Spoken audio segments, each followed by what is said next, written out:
Perguntar não ofende. Ninguém tem a verdade absoluta, mas cada um tem uma perspectiva de cada fato, para saber o que de fato aconteceu. Aqui nós não queremos definir o que é verdade, mas não abrimos mão do direito de perguntar. Afinal, perguntar não ofende. Perguntar não ofende, né? Ainda as voltas com o conflito no Irã, né? O ataque dos Estados Unidos e Israel contra o Irã. Hoje temos aqui um convidado especial diretamente lá da Arábia Saudita. Eu queria que tu dissesse para nós aqui onde tu estás, qual cidade, né? E o que tu tá vendo aí de conflito? Os fatos que tu está presenciando estando aí nessa região, né? Bom, deixa eu localizar vocês então. Eu estou no sul da Península Arábica, numa região da Arábia Saudita que se chama Azir, que é a região que faz fronteira com o Iêmen. Então eu estou nesse momento a uns 100 quilômetros da fronteira iemenita, numa cidade chamada Abha. Abha fica em cima de montanhas a 2.300 metros de altura, é a região mais alta da Península Arábica, e essas montanhas aqui atrás chegam a 3.000 metros, é uma região bem particular da península. Bom, isso como localização. Como fato de guerra, a gente está longe do conflito aqui ainda. O conflito ele chegou até Riad nos últimos dias. Houveram ataques ao bairro diplomático, inclusive teve um drone que acertou, né, a embaixada dos Estados Unidos, e isso foi num dia que um colega meu estava chegando com um avião da minha companhia. A gente trabalha aqui com extinção de incêndios, né, e um companheiro da nossa companhia estava chegando nesse dia a Riad, onde à noite foi feito o ataque na embaixada. E foi um fato até engraçado, porque... Engraçado não, a gente diz engraçado, mas é terrível. Esse colega que é brasileiro também, ele pousou na pista do aeroporto de Riad e o controle de solo pediu para ele parar o avião na interseção de uma taxiway. Bom, quando alguém pede para você fazer algo assim, você não pergunta o porquê, você para. Né? O cara está mandando e você para. Só que ele ficou 5 minutos ali parado e não vinha nenhum avião, nem da direita, nem da esquerda, ele estava completamente sozinho. Ele perguntou para o controle de solo pelo rádio outra vez. Digo, olha, já estou autorizado a prosseguir? Não estava vendo o motivo daquela parada. Digo, não, negativo, permaneça aí. E daqui a 1 minuto abriram silos no solo na frente dele e 2 mísseis Patriots, daqueles de defesa aérea, saíram do chão e ele ficou, olhando aquilo, depois me mandou um áudio dizendo, cara, nunca vi um negócio desse. Digo, bom, não é o tipo da coisa que a gente vê todos os dias, né? Mas depois do míssil ele prosseguiu tranquilo. Sim, e vocês estão voando aí no sul da Península Arábica? Olha, a gente costumava fazer vários voos na semana por treinamento, por renovação de licenças, por uma série de fatores não que fossem fogo, né? E a gente cancelou todos esses voos, tá tudo cancelado, porque não faz sentido para nenhum dos colegas estar voando no meio da confusão, mesmo que a gente ainda não esteja no meio de nenhuma confusão. Mas visto toda essa situação, o país sendo atacado e tal, mesmo que Riad esteja a 1.000 quilômetros da gente, a gente está muito próximo aqui dos Houthis. E é uma preocupação, porque a gente não sabe o que eles vão fazer. Eu acho que está claro para todo mundo que eles vão entrar nesse conflito. Eles vão se movimentar e a gente já sabe de que lado. A gente só não sabe quando. Eles declararam alguns dias atrás, ainda essa semana que acabou agora, que iriam entrar no conflito no momento certo, mas que já estavam assumindo a sua posição, né, ao lado do Irã. Vocês não estão vendo nenhuma movimentação de militar aí na região? Então, a gente recebe da nossa companhia todos os dias um reporte de como está a situação e tal. É claro que a nossa companhia tem uma base na Europa e eles se preocupam com o que está acontecendo. Ao mesmo tempo, eles têm um contrato aqui na região, enquanto a coisa não tiver impossível, né, impossibilitada, a gente vai ficando, a gente vai levando com a barriga, mas olhando o desenvolvimento da situação toda, né?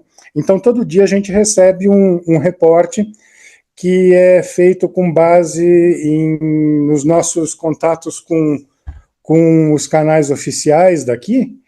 E hoje, Mariano, hoje no reporte do dia 15, foi a primeira vez que falaram de movimentação que está sendo observada nos arsenais lá dos Houthis. Quer dizer, alguma coisa está se mexendo. Então não teve nada ainda, não teve nenhum ataque aqui na região, nada aconteceu, mas eles observam que, opa, os caras começaram a se mexer. Sim, e vocês não têm nenhum plano de voo, não tem nenhum voo planejado para os próximos dias até haver uma redução das hostilidades, né? Por nosso lado, não. O que a gente tem aqui, a gente presta um serviço de emergência. Então, como eu disse para vocês antes, aquelas montanhas que estão aqui, elas são a região mais úmida da Arábia Saudita, provavelmente de toda a Península Arábica. A umidade sobe do Mar Vermelho, condensa na altitude, 3.000 metros, a temperatura baixa, e você tem precipitação, chuva, água e uma paisagem verde. Não é nada como a Mata Atlântica, a Mata Amazônica, longe disso, mas tem um verdinho ali em cima que os árabes protegem com muito carinho. E a gente está no meio dessa questão da proteção florestal, né, da defesa civil, porque moram pessoas ali no meio também. Que eu ia dizer? Agora me perdi. Mas não tem nenhum plano para voar, assim, tipo, vai haver serviço, alguma coisa, não? Não, por voos, como eu te falei, de treinamento e de renovação de licença, essas coisas, não. O que a gente tem a gente está em stand-by, né? A gente está o tempo inteiro esperando que alguma coisa não aconteça, mas se acontecer, a gente deve responder. E tem um protocolo aqui que é muito usado também em tempos de paz e tudo mais, que a gente é sujeito ao ADNC, que é o Air Defense National Center. Então, antes de sair, antes de eu acionar o motor, antes de eu perguntar se o meu plano de voo está aprovado pela torre, eu pergunto para o nosso centro de operações se o nosso voo já tem um número ADNC. E se eu não tiver esse número, eu nem ligo a turbina. Esse número significa que o Centro Nacional da Defesa Aérea está ciente que nós não somos, por exemplo, drones. E como nós saímos em formação, nós saímos em 3, 4, 5 ou 6 aviões, pode parecer, pela velocidade que a gente tem também, que é parecida, a gente vai estar aí cruzando aí a 250 km por hora, que algum cara de algum radar diga, pô, parece que tem 6 drones vindo aqui na direção da cidade, vamos derrubar esses caras. Então a gente tem essa precaução antes de sair. E caso a região esteja sob ataque, e isso não vai ser divulgado na televisão, nem no rádio, tá? Ninguém vai ficar sabendo. Os caras vão atacar primeiro, a notícia vem depois. Sim. Só que como o pessoal do militar já está ciente desse ataque, eles te negam o número, eles não te dão. Então é a nossa linha de defesa. E vocês têm algum protocolo de emergência para evacuação, por exemplo? Porque vocês estão hospedados aí no antigo quartel, né, numa antiga base Na verdade, ocidental. Quando esse compound que a gente fica aqui, que é um condomínio fechado, murado, ele é meio isolado assim do mundo árabe. A gente tem o nosso pequeno mundo ocidental aqui dentro dos muros e guardas. O negócio parece um campo de concentração. Poxa. A entrada parece o Checkpoint Charlie aí de Berlim, que tu conhece. Sim. É igualzinho, cara. Nego com metralhadora para tudo que é lado. A gente está do lado de dentro. O que acontece? O compound ele foi feito pelos americanos na época da década de 80, onde os árabes compraram um monte de F-15, um monte de caças. Então veio todo o pessoal de apoio americano. Tinha 5.000 americanos aqui dentro do compound. Até hoje a parede da piscina é pintada com a cor da bandeira americana. Só que os americanos já foram embora, certo? Eles não estão mais aqui. Hoje o nosso condomínio é uma cidade fantasma. Tem talvez 200 habitantes. Só que como ele ainda é conhecido por ser o compound americano, existe um protocolo da companhia, se der alguma algum sinal de ataque na cidade, a gente sai daqui e vai para um hotel, a gente já tem o rumo direitinho para seguir, mas a gente abandona o lugar por ele ter esse estigma, esse nome de ter sido, né, feito pelos americanos e tal. Sim. E vocês têm contato com pessoas da população árabe aí, provavelmente conversam com eles ou trocam alguma informação? Claro, trabalhamos com eles, né? A gente tem os nossos intermediários aqui que são árabes, sim. Qual é o sentimento deles com relação ao conflito? Cara, o sentimento é triste, Mariano, porque ninguém aqui na Arábia tá fim de guerra. Eu acho que desde do último súdito até o MBS, o príncipe, né? Ninguém tá fim disso. Os caras estão querendo se abrir para turismo, Copa do Mundo, e o país está num processo de abertura muito grande. Mulheres que não podiam trabalhar, agora trabalham em todos os lados, não podiam dirigir, agora dirigem. Então, o país está num processo de abertura muito grande e eu acho que isso deixa todos muito tristes, estar envolvido em um conflito que não é o deles, que eles não provocaram e que não gostariam que tivesse acontecido, com certeza. Eles são simpáticos aos americanos ou eles são assim críticos aos americanos? O árabe, ele é simpático com todo mundo, Mariano. A receptividade que você tem aqui, olha, você não vai ver, você vai ver em poucos lugares do planeta. Você pode caminhar o dia inteiro em Berlim e ninguém vai te perguntar se você tem sede, ou se você tem fome, ou se você está precisando de alguma coisa. Aqui todos te perguntam isso. Você para numa esquina e já vem alguém perguntar, você está precisando de alguma coisa, cara? Então, eles são muito amáveis. A gente tem todo esse estigma, né, com o Oriente Médio, com religião muçulmana e tal. É todo o contrário. As pessoas em si são muito amáveis. Agora, opinião política é que nem pescoço, né? Cada um vai ter a sua. Então, tem quem seja a favor, tem quem seja contra, você vai encontrar de tudo. Agora, se eu for falar do povo em si, eu só posso dizer coisas positivas. E o porquê da guerra?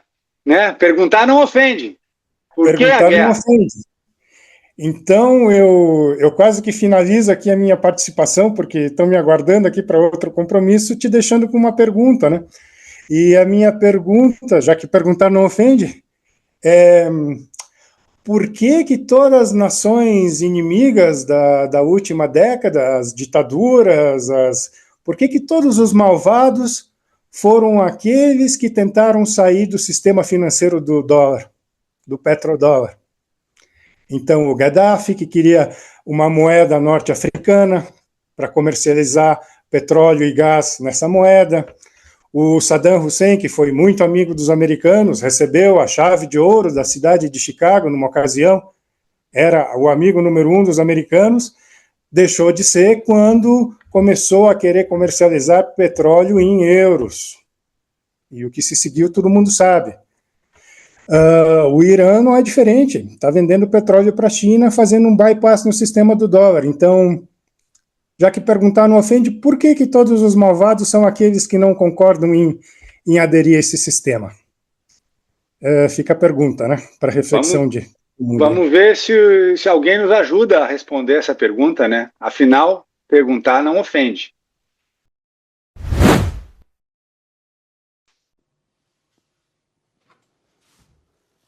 E aí, gostou das perguntas?